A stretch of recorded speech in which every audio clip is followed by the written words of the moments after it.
If you've been gripping your sticks with thumb and index, and you've hesitated to try middle finger instead because of how weird it feels to you, then today's lesson is definitely for you.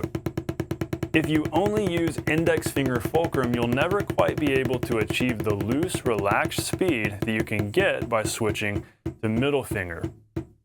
But don't worry, because I'll show you exactly how to make the switch right now and reap the tremendous speed and fluidity benefits of this game-changing grip. You can do this.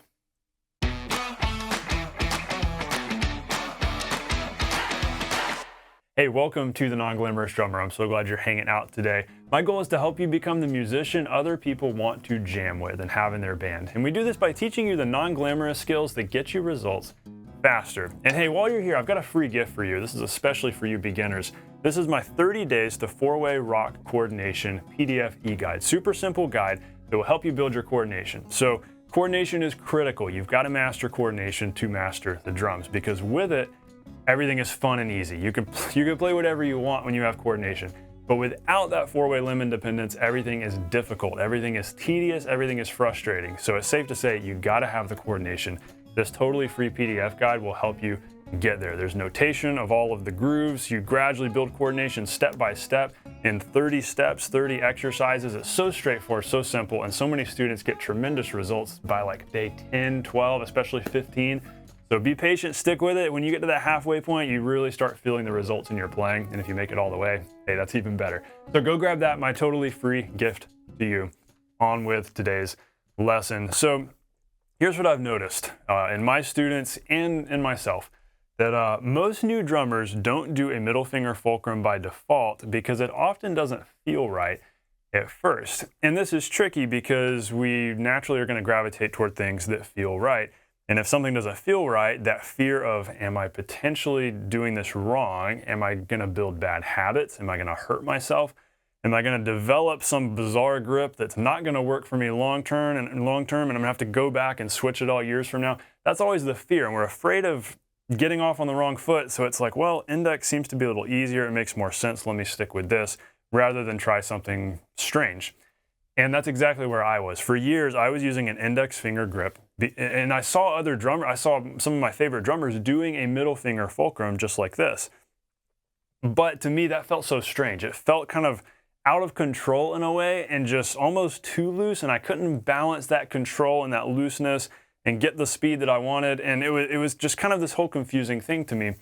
But eventually what started to happen, and you'll notice this, those of you who are more, intermediate or advanced players and you're gigging a bunch, if you're playing a whole bunch and you're doing 4-hour gigs and you're playing loud songs, you're playing fast songs, that kind of drumming will expose slight flaws in your technique. And that's what started to happen to me after years of playing, where I was playing loud, fast for hours at a time and started to realize, wow, my thumb is hurting. I'm dealing with fatigue in my hands. This is not working. Something's got to change. And so what worked for me starting out, the nice, easy, simple index finger grip, was no longer working for me. Long story short, I finally made the switch to middle finger fulcrum and never looked back. I'm going to help you do it today, and this is all going to make sense why middle finger fulcrum really is the way to go over index finger fulcrum.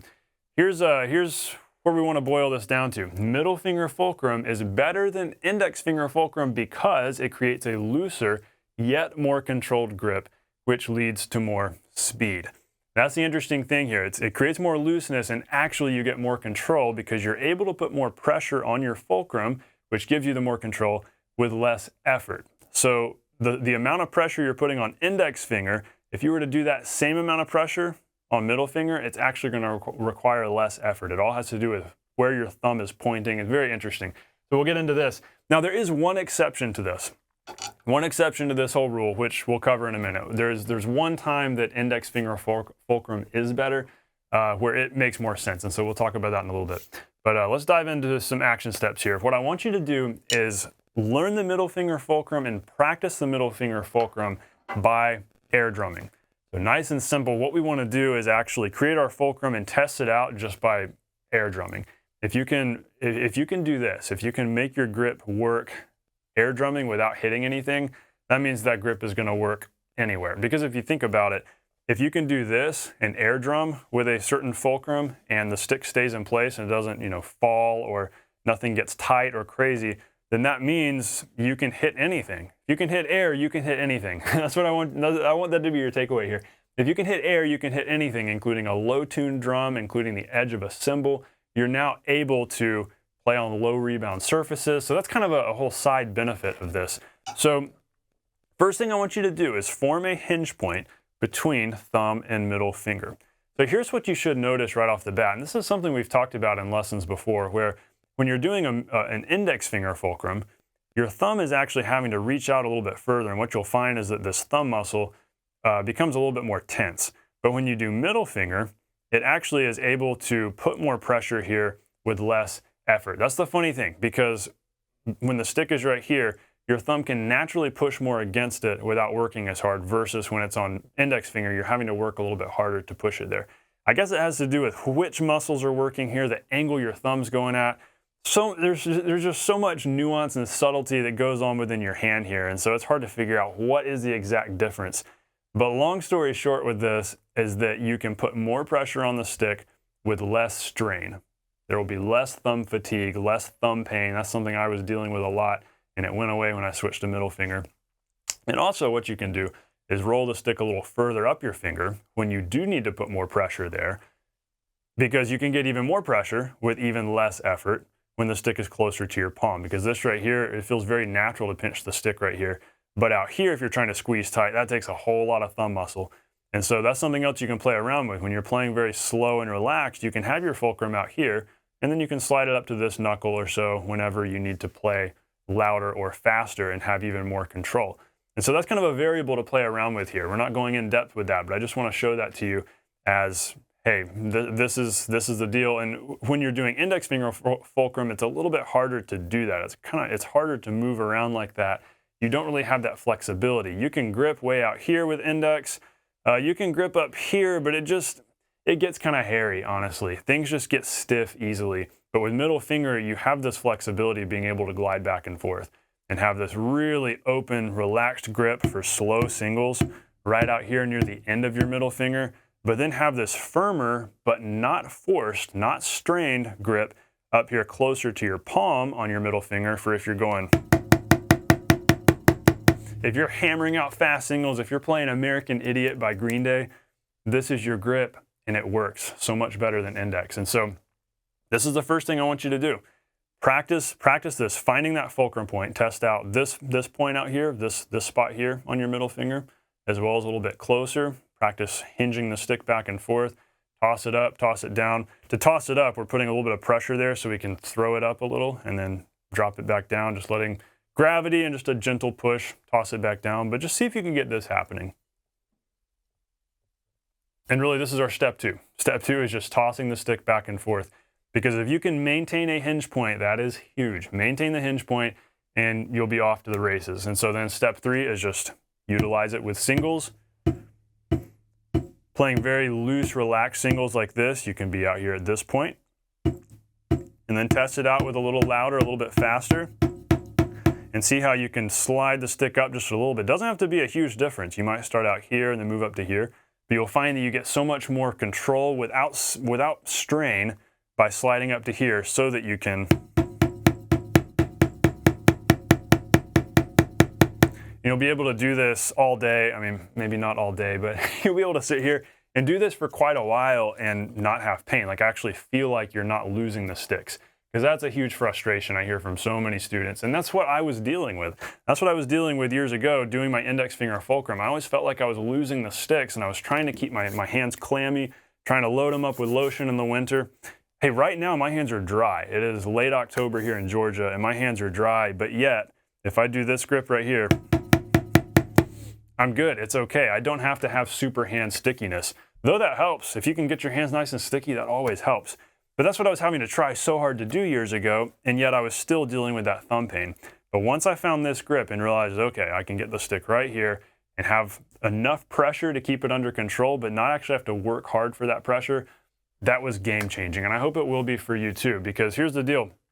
When you practice this, now it's safe to say, you've got to practice this, build this into habit. Let this become your new habit, even if it feels weird at first. And of course, practice it with both hands. I've been doing left hand for camera's sake right here on this side. Practice it with right hand, practice it with left hand, and do this over and over again until it becomes habit, until it becomes muscle memory. And then you can start applying this to the full kit. And when you're playing grooves, you can be thinking about this with that timekeeping hand. Okay, where am I gripping? If I'm playing soft and chill, okay, where am I gripping? If I'm playing louder and faster, okay, where am I gripping? And just be mindful of it. That's what I had to do. It took some time. I had to be mindful of how am I gripping while I'm playing songs, while I am on a gig, while I'm in the heat of the moment. How am I gripping? I had to be mindful of that, because otherwise, if you're not, it's going to go out the window when you're playing songs, and when you're working hard, and when there's distractions going on around you and there's other things to think about. It's so easy for technique to go out the window. But if you remind yourself to be mindful of it, just like reminding yourself to physically relax your shoulders, make sure you're sitting up straight, and make sure you're not tense and hunched while you're playing, be in the habit of reminding yourself of these things. Because what's so cool, as you build coordination, this wasn't in my outline, but I think it's worth mentioning. As you build coordination via that guide I told you about, go grab the free guide, you'll become more and more able to think about all these different things at once. So that you're thinking about the groove you're playing, you're listening to what's going on around you as you're playing songs, as you're playing with a band, as you're playing at your church. And the more of these things you're able to think about and process in your head while you play, the more you're able to go, okay, I'm playing this song, this is sounding good, this is feeling good, how are my shoulders feeling? Okay, let me relax my shoulders a little bit. You can focus your brain on physically what you're doing. Okay, how does this grip feel? Can I be a little looser? Does it feel like the stick's slipping out here? Okay, what can I change here? Can I adjust my fulcrum to be a little further up the finger, a little closer to the palm so I have more control? You can become mindful of those things as you're playing, because you've now got the mental capacity to do it as you build coordination. That is an added benefit of coordination. There's so many benefits to building coordination, and that's definitely a big one. Point is, you have to be mindful of these things, and as you build the habits, you then won't have to think so much about them, and it'll become more and more natural, and before you know it, you'll be playing and everything will feel great, and you won't ever deal with hand fatigue or hand pain again, honestly. Those are some of the biggest things you're going to notice in your playing. What you will now notice in your playing, once you've repeated this, once this is becoming muscle memory, once you're using this, is that you can put more pressure on the stick for more control while using less muscular exertion. That's kind of what this boils down to. So you're able to have more control over the stick while staying relaxed without having to work as hard when you're doing this. Because when you're up here on index finger, you're having to squeeze harder, your thumb's having to work hard, your index is having to work hard, everything's tight and everything's tense. And if you adjust to here on the index, there's not a lot of space for the stick to move. But on middle finger, you can adjust up to here, and there's still space for the stick to move, and you can have that pressure there without everything getting all tensed and squeezed up. That's a huge deal, because that equals fluidity. So therefore, here's what you'll also notice in your playing. You can now flow around the kit more smoothly thanks to the motion you've created. You've now created motion that's open and loose and relaxed, which means you can move from drum to drum. You can move in arc motions. You can hit a drum with the intent of moving to the next drum. Instead of going like that, instead of that, you're always thinking about the motion, the up and down motion, arcing from one drum to the other. That's a huge deal, because that creates fluidity, which creates speed, which creates better feel, better time. And so then you'll feel more comfortable and relaxed and confident, of course, and you'll be able to much more quickly reach your speed goals. These are all awesome things. So I hope I've won you over here. That one exception, so the one exception where index fulcrum is better when using fingers. So in other words, if you're doing like fast finger singles, kind of like this, which is not exactly a practical drum set thing we're doing all the time. Like, how often are we sitting here going? Most of the time we're not playing stuff like that. But if you're doing like a French grip over here on the ride, we're using an index finger fulcrum for that. And if you're playing something that's just really quiet, like maybe some ghosting, for really quiet things like that, it ends up making more sense to use an index finger fulcrum, because the stick isn't moving much. And we're kind of just playing from our wrist too.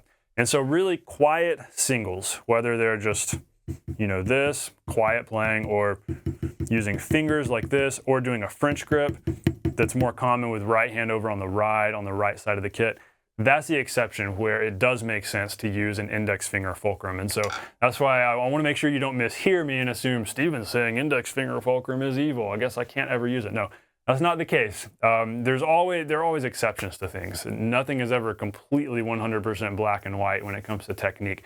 And sometimes you also have to just adjust to what works for you. And so you'll probably find this to be true too, where in these special cases of quiet playing, soft playing, French grip, index finger fulcrum is the more obvious way to go. But in all other cases, everything else, go middle finger.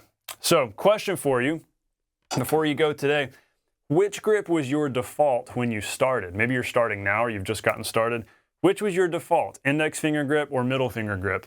And if you were doing index finger grip, will you switch now? Have I won you over? Will you switch? Because I promise you, you will thank me later. I promise you.